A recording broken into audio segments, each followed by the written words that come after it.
Praise the Lord. परमेश्वराची स्तुती व बहिणीनो भावना, तुमचं स्वागत आहे संध्या दुसरी चॅनलमध्ये. कशा आहात तुम्ही? बरे आहात ना? धन्यवाद देवाला त्यासाठी. तुम्ही बरे आहात म्हणून धन्यवाद. हर एक गोष्टीसाठी आपण धन्यवाद दिला पाहिजे, कारण या दुनियामध्ये आपण खूप खूप खूप दुःख कष्ट बघतो आहे की नाही. त्यापेक्षा आपण चांगलं जगतो आहे ना, याची खुशी आणि याचा धन्यवाद आपण केला पाहिजे. आणि जे संकटात आहे त्यांची थोडीफार आपण मदत केली पाहिजे. जर आपणच ठीक नाही आहे तर आपण कशी मदत करणार? बरोबर आहे की नाही. म्हणून हर एक चांगल्या गोष्टीसाठी आपण परमेश्वराला धन्यवाद दिला पाहिजे, कारण परमेश्वराने आपल्याला एडं वाकडं काही बनवलं नाही, चांगलं बनवलं आहे की नाही. त्याचाही काही लोकांना आभार नाही बघा. धन्यवाद देवाला. तर बहिणींनो भावांना, आपला विषय मेन आहे, विषय असा आहे की पती पत्नीचं नातं. ह्या विषयावर आपण बोलणार आहोत. पूर्ण एपिसोड बघा आणि कमेंट करा, लाईक करा, शेअर करा.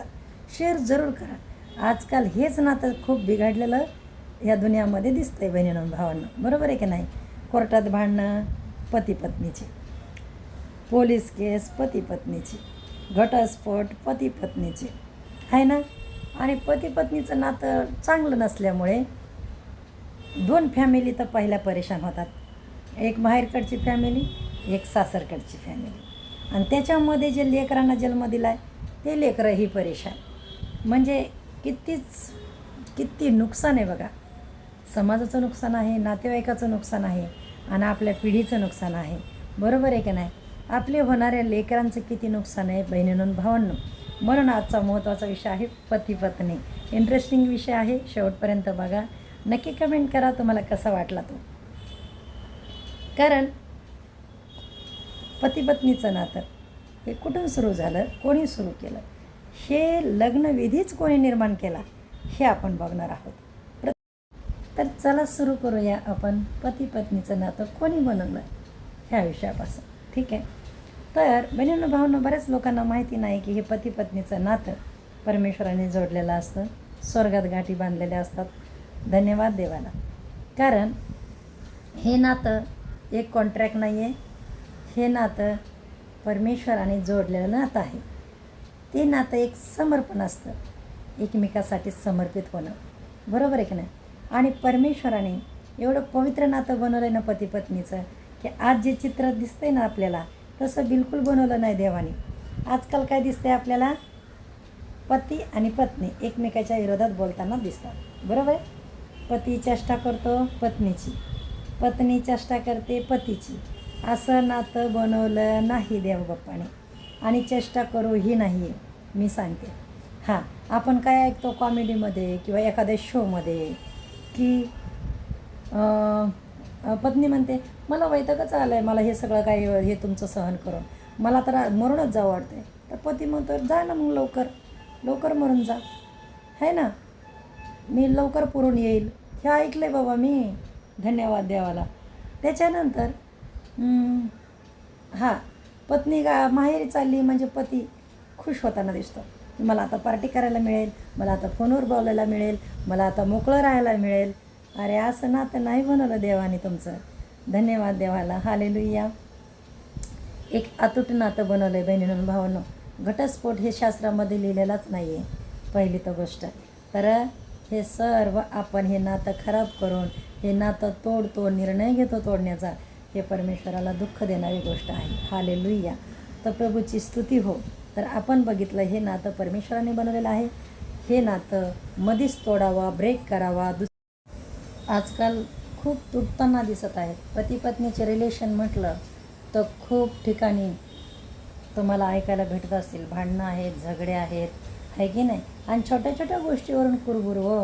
तर मी काय म्हणते, किती गरज आहे आपल्याला पती पत्नीच्या नात्यामध्ये एक तिसरा व्यक्ती म्हणजे परमेश्वराची उपस्थिती असल्यानंतर बहिणींनो भावांनो, ह्या घटना घडत नाहीत. तुम्हाला सांगू, पवित्रता परमेश्वर चाहतो. आपल्या नात्यामध्ये एक पवित्रता असली पाहिजे. आजकाल पवित्रता दिसते का? नाही. जशीच पत्नी माहेरी जाते, इकडं सुरू होतं त्याचं इंस्टाग्राम, व्हॉट्सअप, कॉलिंग, आहे ना. काही लोकांना तर चांगल्या बायका आहेत आणि लेकरं पण आहेत, सर्व दिले देवाने, तरीसुद्धा त्यांचं स्वप्न असं असतं, चेष्टा मस्करी की तुला आणतो ना एक सोबतीनं, तुला नाही होत एकटीला काम, आहे ना, बाई कशाला लावायची भांड्यावाली, मीच आणतो की दुसरी बायको. अरे हे परमेश्वराच्या विरोधात आहे, लक्षात ठेवा. नरकामध्ये याची खूप मोठी सजा आहे, हे ध्यानात ठेवा. एका पुरुषाने एकच बायको करावी हे परमेश्वराच्या वचनात लिहिलेलं आहे पवित्र शास्त्रामध्ये. देवाने मुभा दिलेली नाही आहे 2-2 बायका करायची, आहे की नाही. धन्यवाद देवाला. परत काय आपण ऐकतो की हमेशा चेष्टा, म्हणजे तिच्या कामाची चेष्टा, तिच्या वागण्याची चेष्टा, तिच्या स्वयंपाकाची चेष्टा, आहे की नाही. तर परमेश्वराची स्तुती हो बहिणींनो भावांनो. हे नातं खराब करणारे आपण आहोत, तुम्ही मी, आहे ना. हे देवाने एवढं पवित्र नातं केलेलं आहे. आजकाल पवित्रता तर दिसतच नाही कुठे. पहिले कसं होतं, आता आमचं लग्न तसंच झालेलं आहे बरं का बहिणींनो भावांनो, की आम्ही एकमेकाला कधीच ओळखलं नाही, कधीच बघितलेलं नाही. लग्नाच्या आधी 1-5 मिनटाचा टाईम पण आम्ही स्पेंड केला नाही एकमेकासोबत, किंवा फोन पण नाही. त्या काळामध्ये फोन पण नव्हते. आता किती धन्यवाद 29 वर्ष. तर 29 वर्षापूर्वी आमचं लग्न झालं बहिणीनं भावांनो. तेव्हा फोन नव्हते बघा, कॉलिंग पण नाही, काहीच नाही बघा. हां, आणि पत्रव्यवहार पण नाही. जसंच काय म्हणतात ना, झट मंगनी पट शादी असं झालं. आणि परमेश्वरानेच हे माझ्या जीवनात जे आमचे कारभारी आहेत, मालक माझे पतिराज, ते पाठवून दिले देवबापाने मुंबईवरून गावाला, आहे ना. आणि अशा प्रकारे आमचं लग्न झालं. परंतु आजकाल आपण काय बघतो आहे, लग्नाच्या आधी 6-6 महिने पार्ट्या होतात, बड्डे पार्ट्या होतात, गिफ्ट होतात, भेटणं होतं, आणि सगळंच काही तुम्हाला सांगायलाच नको, तुम्हाला सगळं काही माहीत आहे. धन्यवाद देवाला. तरीही पवित्रता राहिली नाही. त्यामुळे पवित्रता न राहिल्यामुळे रिलेशन टिकत नाही आहेत. कारण लग्न हा पवित्र विधी आहे. त्या लग्नाच्या आधी सगळ्या गोष्टी व्हायला लागल्यात, आणि मग लोकांना दाखवण्यासाठी ते लग्न चाललं आहे करणं, बरोबर आहे की नाही. आणि त्याचे ते एवढं म्हणजे जशी आपली परिस्थिती आहे ना बहिणीनं भावांनो, तसं आपण खर्च केला पाहिजे. काही ठिकाणी काय दिसतं आहे, कर्ज बाजारी होऊन, कर्ज काढून, याला मागून त्याला मागून, खूप काही थाटमाट पाहिजे. कशाला पाहिजे थाटमाट बहिणीनं भावांनो? किती नुकसान आहे हे सांगा बरं. बरं, थाटमाट एवढा करता तुम्ही लोकांसाठी, आणि लोक कशा प्रकारचे येतात, कंप्लेंट असते लोकांची. गुलाबजामुनच जरा बरोबर नव्हते, आम्हाला तर भेटलेच नाही, आम्हाला तर 2च भेटले, आम्हाला तर 1च भेटला. चपात्या काय बरोबर नव्हत्या, भाजी बरी होती, पण डाळ भात काय बरोबर नव्हता. हां, कोणी म्हणतंय ते नवरीचा शालूच नाही आवडलं मला, कसला तरीच कलर होता. अरे बाबा, तुम्हाला नाही आवडलं, त्यांना आवडलं आहे ना. रिकामे आपण चौकशा करतो. धन्यवाद देवाला. आणि म्हणजे पाप करतो हो तोंडाने. परमेश्वराचं वचन सांगते की मी तुमच्या तोंडामध्ये सामर्थ्य दिले, 2 प्रकारचे सामर्थ्य, जीवनाचे आणि मरणाचे, बरोबर आहे का नाही. तुमचं बोलणं होयला होय आणि नाहीला नाहीच असावं. त्याच्यापेक्षा जे जास्त आहे ते वाईटापासून आहे म्हणून देवाचं वचन सांगते. बहिणीनं भावांनो, आपण किती पंचायती करतो, ते एकतर कष्टाने एवढा थाटमाट केलेला असतो लग्नाचा. जे आहे त्याच्यामध्ये समजदारीने आपण आनंद मानला पाहिजे, आहे की नाही. आपल्याला गुलाबजामुन खायची एवढी आवडच आहे तर घरी बनवून तिथून येऊन, नाहीतर रस्त्यानेच घेऊन या चालता. तर हे असं आपण तोंडाने पाप करतो बघा. आणि लोकांना पण कसं कर्जबाजारी काय व्हायची गरज आहे, नाही का. जशी परिस्थिती आहे तसं आपण केलं पाहिजे. बरं, एवढं सर्व करून 6 महिन्यातच असं कळतं की नवरीचं जमायचं झालं आहे. बरोबर आहे की नाही. सारखे फोन, सारख्या घरातल्या छोट्या गोष्टी. मला वाटतं ज्या पण बहिणी लग्न करून नवऱ्याच्या घरी आहेत त्यांनी ना बारीक गोष्टी सांगून आईवडिलांचं मन खराब करू नये. बहिणींनो, ज्या मुली आहेत ना नवीन, ज्यांचे नेमकेच लग्न झाले, जर माझं व्हिडिओ बघत असतील तर त्यांना माझी विनंती आहे की घरातल्या बारीक गोष्टी आपल्या आईवडिलांना सांगून मनं खराब करू नका. मनं खराब करायचे कामं लय आपण करतो बरं का. म्हणजे छोट्या आता हे त्याचा फोन आला तर ते सोपंच आहे. दुसरं आपल्याला नॉलेज नाही, दुसरं आपल्याला काही जीवनाचं ज्ञान नाही, देवबाप्पा माहीत नाही. त्यामुळे आपण ह्या सांसारिक गोष्टीमध्ये एवढं गुरफटून गेलेलो असतो की आपण चटणी केली का भाकर केली, काय केलं काय झालं, आपण सारख्या बारीक गोष्टी. आणि मी सुद्धा काही सुटलेलं नाही बरं काय. म्हणजे मी देवामध्ये येऊन आता जरा बदलले, पण मी माझा स्वभाव पहिला असाच होता. बारीक गोष्टी मी सांगायचे, नाही का. आईला बहिणीला पण आपण सांगायला नाही पाहिजे बहिणीनं भावनो. त्यामुळे आपल्या दोन्ही परिवारामधले मन खराब होऊन रिलेशन खराब होत आहे. हालेलुया. आणि हे समाजाचं नुकसान आहे, आपल्या पिढीचं नुकसान. आणि तुम्ही मला कमेंट करून सांगा की बरोबर आहे का नाही. कारण ना बरेच म्हणजे आर्थिक हानी पण होते नाही का. म्हणजे कशाला पाहिजे कोर्ट कचेऱ्या आणि छोट्या छोट्या गोष्टीसाठी कंप्लेंट वगैरे आहे की नाही. म्हणजे पोलीस कंप्लेंट हे कशाला पाहिजे. बहिणीनं भावांनो, हे जरा परमेश्वराचे भय आपल्या मनात असल्यानंतर आपण हर एक गोष्ट बर्दाश्त करतो, हर एक गोष्ट सहन करतो आणि आपल्याला चांगलं काय वाईट काय याचं ज्ञान होतं बहिणीनं भावांनो.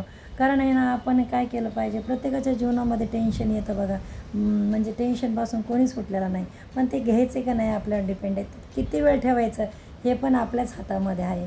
हां, त्याला आपण याला दोष देतो, त्याला दोष देतो, परंतु तुम्हाला एखाद्या गोष्टीचं टेन्शन आलं तर ते कुठपर्यंत ठेवायचं माहिती आहे. म्हणजे राग आला आहे तर परमेश्वराचं वचनानुसार परमेश्वराचं वचन काय सांगतं माहिती आहे का, की तुमचा राग सूर्य अस्त व्हायच्या म्हणजे सूर्य मावळायच्या अगोदरच तुमचा राग मनातून गेलेला पाहिजे, तुम्ही फ्री झालेला पाहिजे. म्हणजे आपण परमेश्वराकडे जाऊन पश्चाताप करून तो राग आपल्या मनातून काढून टाकण्यासाठी प्रार्थना केली पाहिजे. अशा प्रकारे आपण तो राग तसाच ठेवला नाही पाहिजे. काही लोकांना राग वर्षानुवर्ष ठेवायची सवय, काहींचा महिना राहतो, काहींचा तर म्हणजे ते तर तोंडानेच वादा करतात की मी मरेपर्यंत विसरणार नाही. तर हे बंधन आहे, हे खूप दुष्ट बंधन आहे. याच्यातून सुटायचं असेल तर आपल्याला राग काढून टाकला पाहिजे मनातला. आणि राग येऊच नाही असं नाही म्हणत मी. नाही तर लोक सांगतात ना राग करू नका, हे करू नका. बोलणं सोपं आहे हो, पण जर तुमच्या खूपच विरोधात कोणी वागत असेल आणि खूप वाईट करत असेल, तुमचं विनाकारण शिव्या देतात, तर मला राग येणारच ना.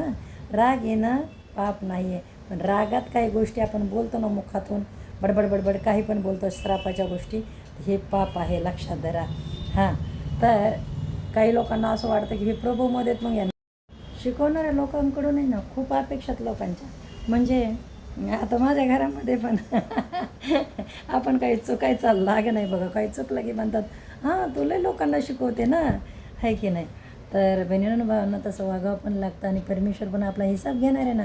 जे मी संसार करून दाखवला, 29 वर्षाचा संसार आहे, त्याच्यामध्ये वादळं आले, त्याच्यामध्ये खूप प्रॉब्लेम आले, मुसीबत आले, पण परमेश्वर माझ्यासोबत होता आणि प्रभूने मला ते मन दिलं प्रेम करायचं. ऐकलं का. कधी कधी तर असं वाटतं की कधी आता कसं वागू मी, आता पुढे कसं जाऊ मी, बरोबर आहे की नाही. परंतु परमेश्वराला मी धन्यवाद देते की प्रभूने मला कृपा दिली. एवढ्या वर्ष संसार करणं साधी गोष्ट नाही, एवढं झेलणं की बाबा त्यांच्या आवडी निवडी हे काय असतं संसारात, हे सांसारिक लोकांनाच माहीत आहे, सांगून काही फायदा नाही, सगळ्यांनाच अनुभव आहे. त्यामुळे आपला टाईम न घालता आपण पुढे जाऊया. तर बहिणीनं भावांनो, नातं घट्ट व्हायचं असेल तर एकमेकाला प्रेम द्या.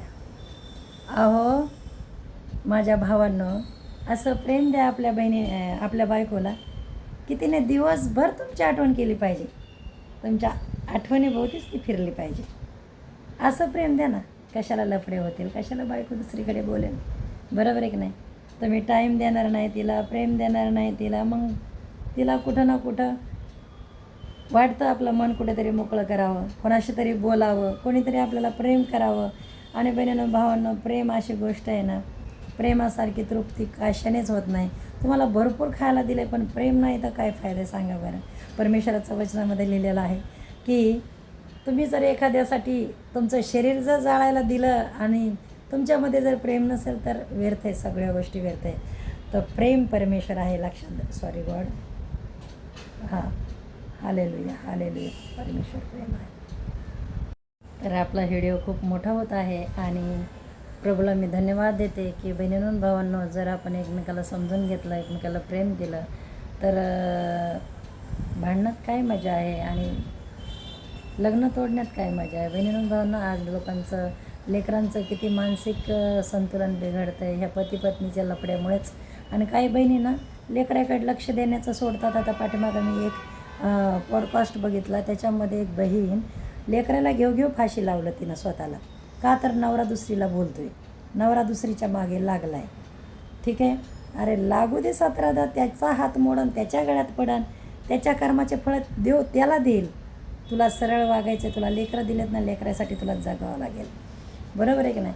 तर ती जर बहीण माझा व्हिडिओ बघत असेल तर तिला खरोखर माझं सांगणं आहे की येशू मसीह जिंदा खुदा परमेश्वर आपल्याला सगळ्या प्रेमाहून श्रेष्ठ प्रेम त्याचं आहे. आम्ही ते गाणं म्हणतो बघा, ऐका 2 लाईन. मैंने ढूंढा है सारा जहां, यीशु जैसा कोई ना मिला. प्रभूला धन्यवाद. परमेश्वर येशू मसीने क्रूसावर बलिदान केलं आहे आपल्या पापासाठी. आपण त्याच्या रक्ताद्वारे आपलं पाप धुवून आपण स्वर्गात जावं, नरकात नाही. आणि आपल्या पापाची क्षमा व्हावी म्हणून प्रभूने स्वतःला क्रूसावर दिलेलं एवढं प्रेम महान आहे. त्या प्रेमाकडे बघा. या दुनियातलं प्रेम काय हो, ते आज म्हणतंय मी तुला कधी सोडणार नाही आणि उद्या दुसरीच्या मागे. तर याच्यावर भरोसा ठेवू नका. धन्यवाद. फक्त देवाने जोडले ते नातं, त्याच्याशी इमानदार राहा. चुकलात तर माफी मागा आणि परत आपल्या ट्रॅकवर या. कारण परमेश्वराचं वचन सांगते, कोणी बहेकला तर वळत नाही का, आणि कोणी पडला तर उठत नाही का. आपण काय करतो, एकदा पापात पडलं की बस. तर आपला व्हिडिओ खूप मोठा होत आहे आणि प्रभूला मी धन्यवाद देते की बहिणींनो भावांनो, जर आपण एकमेकाला समजून घेतलं, एकमेकाला प्रेम दिलं, तर भांडणात काय मजा आहे आणि लग्न तोडण्यात काय मजा आहे. बहिणींनो भावांनो, आज लोकांचं, लेकरांचं किती मानसिक संतुलन बिघडतं आहे ह्या पती पत्नीच्या लफड्यामुळेच. आणि काही बहिणींना लेकराकडे लक्ष देण्याचं सोडतात. आता पाठीमागं मी एक पॉडकास्ट बघितला, त्याच्यामध्ये एक बहीण लेकराला घेऊ फाशी लावलं तिनं स्वतःला. का तर नवरा दुसरीला बोलतोय, नवरा दुसरीच्या मागे लागला आहे. ठीक आहे, अरे लागू दे 17दा, त्याचा हात मोडन, त्याच्या गळ्यात पडन, त्याच्या कर्माचे फळ देव त्याला देईल. तुला सरळ वागायचं, तुला लेकरं दिलेत ना, लेकरासाठी तुला जगावं लागेल. बरोबर आहे की नाही. तर ती जर बहीण माझा व्हिडिओ बघत असेल तर तिला खरोखर माझं सांगणं आहे की येशू मसीह जिंदा खुदा परमेश्वर आपल्याला सगळ्या प्रेमाहून श्रेष्ठ प्रेम त्याचं आहे. आम्ही ते गाणं म्हणतो बघा, ऐका 2 लाईन. मैंने ढूंढा है सारा जहां, यीशु जैसा कोई ना मिला. प्रभूला धन्यवाद. परमेश्वर येशू मसीने क्रूसावर बलिदान केलं आहे आपल्या पापासाठी. आपण त्याच्या रक्ताद्वारे आपलं पाप धुवून आपण स्वर्गात जावं, नरकात नाही. आणि आपल्या पापाची क्षमा व्हावी म्हणून प्रभूने स्वतःला क्रूसावर दिलेलं एवढं प्रेम महान आहे. त्या प्रेमाकडे बघा. या दुनियातलं प्रेम काय हो, ते आज म्हणतंय मी तुला कधी सोडणार नाही आणि उद्या दुसरीच्या मागे. तर याच्यावर भरोसा ठेवू नका. धन्यवाद. फक्त देवाने जोडले ते नातं, त्याच्याशी इमानदार राहा. चुकलात तर माफी मागा आणि परत आपल्या ट्रॅकवर या. कारण परमेश्वराचं वचन सांगते, कोणी बहेकला तर वळत नाही का, आणि कोणी पडला तर उठत नाही का. आपण काय करतो, एकदा पापात पडलं की बस. शेवटी एवढंच सांगेल की परमेश्वराला ओळखा, म्हणजे पती पत्नीने कसं वागावं हे आपल्याला कळेल. आणि ज्याने आपल्याला बनवलं आहे ना, त्याचे नियम पाळले तरच आपलं जीवन टिकणार आहे आणि लग्न टिकणार आहे आपलं. बरोबर आहे की नाही. कारण आता आपण वस्तू घेतो एखाद्या कंपनीची, तर ती बिघडली तर आपण त्याच कंपनीला कंप्लेंट करतो की नाही, आहे की नाही. म्हणून परमेश्वर पिताने आपल्याला बनवलं आहे आणि त्याची काही इच्छा आहे, त्याचा काही नियम आहेत आपल्याबद्दल, पती पत्नीबद्दल, की पत्नीने कसं वागावं, पतीने कसं वागावं. बरोबर आहे की नाही. हां, तर पत्नीसाठी परमेश्वराचं वचन सांगतं आहे की आपण आपल्या पतीच्या अधीन राहा, पतीचा आदर करा. बरोबर आहे का नाही. हां, काही बहिणीचं कसं असतं की आय एम बॉस, मला बॉस व्हायचं, मी मेन घरातली. परमेश्वराचं वचन सांगतं आहे की पुरुष हा घराचा हेड आहे. बरोबर आहे का नाही. तर त्या हेडने पण हेडसारखं राहावं, त्या हेडने पायासारखं नाही वागू. मग या अशी काही लोक आहेत, म्हणजे आपली किंमत आपल्याच हाताने कमी करतात. हो, आहे की नाही. आणि बहिणी आणि भावांसाठी वचन आहे, पती लोकांसाठी, की त्या नाजूक आहेत म्हणून त्यांच्याशी नाजूकपणे सहवास ठेवा. हां, कठोर होऊ नका, त्यांच्याबद्दल प्रेम करा स्वतःप्रमाणे. जसं येशूने कलिसियासाठी प्रेम केलं ना, आपलं प्राण दिला क्रूसावर, तसं आपल्या बायकोसाठी पण प्रेम करा, स्वतःप्रमाणे प्रेम करा तिच्यावर. बरोबर आहे का नाही. लोकांना एवढंच माहिती आहे की मी पती माझा आदर करा. अरे पण तू प्रेम करतोस का ते बघ ना भाऊ. बरोबर आहे का नाही. तर देवाला धन्यवाद. बहिणींनो भावांनो, परत एक मला गोष्ट सांगावीशी वाटते. एक जवानाचं दुःख मी बघितलं आहे का, तरुण मुलाचं, की जे पत्नीचं पहिलंच प्रेम होतं, पण तिने सांगितलं नाही. लग्न झाल्यानंतर, लेकरू झाल्यानंतर तिनं निर्णय घेतला. हां, तर त्या जवान मुलाचं दुःख असं होतं की मुलगा आहे त्याला, आणि त्याच्या पत्नीनं निर्णय घेतला की मला आता नांदायचं नाही तुझ्याजवळ, आणि मला पहिल्या मुलाशी माझं प्रेम आहे आणि मला त्याच्याशीच आता लग्न करायचं. तर मुलींनो, जरा शुद्धीवर राहा. बहिणींनो, आपल्या लेकराला लक्ष द्या, सांगा, शिकवा की जो तुम्ही निवडाल, प्रेम करूच नका असं नाही म्हणत मी, पण अगर तुमचं प्रेम असेल तर ते लपवून ठेवू नका आणि असं लोकांचं नुकसान करू नका मुलांचं, की कितीही नुकसान आहे. म्हणजे तुमचं जोडीदारांचं तुम्ही वाटोळं करून जात आहे, ही बरोबर नाही आहे. तुमचं अगर दुसरं प्रेम आहे तर ते पहिलंच सांगा लग्नाच्या अगोदर, नाही तर एकाशी प्रेम करा, एकाशी लग्न करा, असं करू नका. सहमतीने होऊ द्या सर्व काही. अगोदरच आईवडिलांना विश्वासात घेऊन सांगा. आणि आईवडिलांना सांगायला लेकरं याच्यासाठी घाबरतात की त्यांच्यावर असं प्रेशर आणतात. आईवडीलसुद्धा, त्यांची इज्जत लई प्यारी असते त्यांच्या जीवनापेक्षा. तर आईवडिलांना पण माझी विनंती आहे की त्यांनी आपल्या लेकरांना विश्वासात घ्या. विचारा की बाळा, तुझा जोडीदार तुला निवडलास तर तुझं काय म्हणणं आहे, त्याला सोडायचं आहे का, त्याच्याशीच लग्न करायचं आहे, काही आहे का तुझ्या जीवनात, कोणी बघितलंच का तू.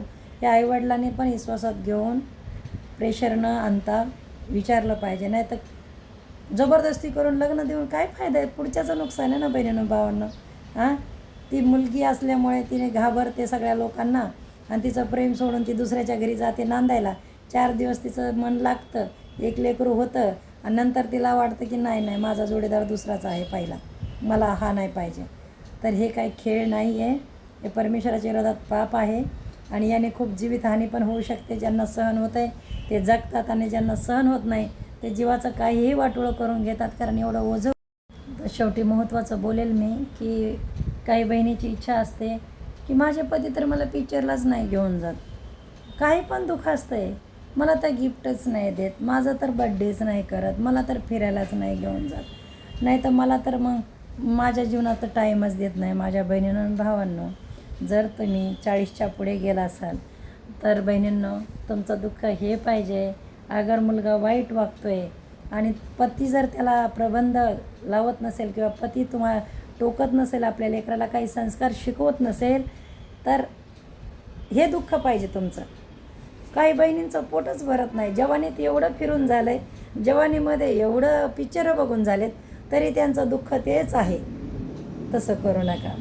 तुमचं हे ध्येय पाहिजे की अगर माझा पती चांगलं वाईट माझ्या लेकरांना शिकवायला ना रोज, तर याच्या पलीकडचं सुख मी म्हणते दुसरं कोणतंच नाही. मला ते हवंसं वाटतं आहे सुख. मला असं वाटतं आहे प्रत्येक गोष्ट, माझा जीव एवढा दुःखी होतो जर माझं लेकरू वाईट काही बोललं आहे आणि त्याला जर आपण काही शिकवत नाही, जर आपला नवरा गप्पच आहे, काहीच शिकवत नाही लेकराला, त्याच्यापेक्षा दुःख मोठं मला असं वाटतच नाही की दुसरं कोणतं असेल. बहिणींनो भावांनो, ते भविष्य आहे देशाचं. आपले लेकरं एक देशाचा चांगला नागरिक बनण्यासाठी त्यांना सही काय गलत काय हे दोघांनी मिळून शिकवलं पाहिजे. काही काही लोक ना बनबन नको बाबा, शांती पाहिजे डोक्याला, उगाच मी तर काहीतरी बोललो तर लेकरू काही बोलन ह्या भीतीनं बोलत नाहीत. भीती कसली भीती, तुमच्या हातात दिले सांभाळायला. जर त्याने अपमानही केला तर होऊ द्या, पण त्याला जे तुमचं कर्तव्य ते करा. सांगा त्याला की बाळा, आईला असं बोलू नको, मम्मीला असं नाही बोलायचं, मम्मीचे कर्तव्य सांगा, लेकराला महत्त्व सांगा, पटवून द्या. किंवा आईने सुद्धा ना वडिलांविषयी. चला, एपिसोड खूप म्हणजे व्हिडिओ आपला खूप मोठा होत आहे. अजून खूप काही बोलायसारख्या गोष्टी आहेत बहिणींनो भावांनो. तर आपण शेवटी आपल्या देशातल्या तमाम असे जोडे आहेत, पती पत्नी आहेत, जे की फक्त शरीरानेच एकत्र राहतात आणि त्यांचे मन इकडे तिकडे भटकतात बघा. तर हे चांगलं नाही आहे. तर प्रत्येक पती पत्नीमध्ये परमेश्वराने प्रेम दिलं पाहिजे आणि प्रत्येक पती पत्नीमध्ये मेलमिलाप दिला पाहिजे, म्हणून आपण प्रार्थना करूया. कारण लग्न ही व्यवस्था परमेश्वराने निर्माण केलेली आहे, म्हणून आपण त्याच्याकडे प्रार्थना करूया. बहिणींनो भावांनो, मी प्रार्थना करत आहे आणि तुम्ही पण विश्वास ठेवा. विश्वास आणि प्रार्थनामध्ये धन्यवाद करा परमेश्वराचा. ठीक आहे. हालेलुया. स्वर्गीय सर्वशक्तिमान प्रभू, आकाश आणि पृथ्वीचा निर्माण करता पिता, मी धन्यवाद करते तुझ्या पवित्र नावाला पिता. प्रभू, मी प्रार्थना करत आहे माझ्या देशातील हर एक पती पत्नीसाठी राजा. हालेलुया, धन्यवाद. ये हालेलुया, तू बनवलेला जोड आहे म्हणून तुझी दया, तुझी करुणा त्यांच्यावर दे प्रभू. तुझा अनुग्रह दे प्रभू. पती पत्नी प्रेमाने राहण्यासाठी हालेलुया, त्यांच्यामध्ये विश्वास प्रेम वाढण्यासाठी मी प्रार्थना करत आहे राजा. परमेश्वरा, अनेक परिवार तुटताना दिसतात, असे परिवार तुटू देऊ नको राजा. अनेक लहान लहान मुलांचं नुकसान होत आहे परमेश्वराच्या, दया कर, कृपा कर पिता. मी धन्यवाद करते प्रभू अशा परिवारांसाठी राजा. परमेश्वरा, दया कर. जसा माझा परिवार वाचवलास प्रभू तू, तसं इतरांचे पण परिवार वाचव म्हणून मी प्रार्थना करत आहे राजा. परमेश्वरा, तू दया कर प्रभू. धन्यवाद. आशिष कर राजा. देशातल्या हर एक पती पत्नीसाठी मी प्रार्थना करत आहे. धन्यवाद पिता. हर एक फॅमिलीमध्ये एक मन दे, विचार दे, प्रेम दे राजा. आदर, मान, महिमा, गौरव तुला देते. उद्धारकर्ता येशू मसीहच्या गोड प्रिय नावाने प्रार्थना केली म्हणून ऐक पिता. आमेन. भावांना कसा वाटला?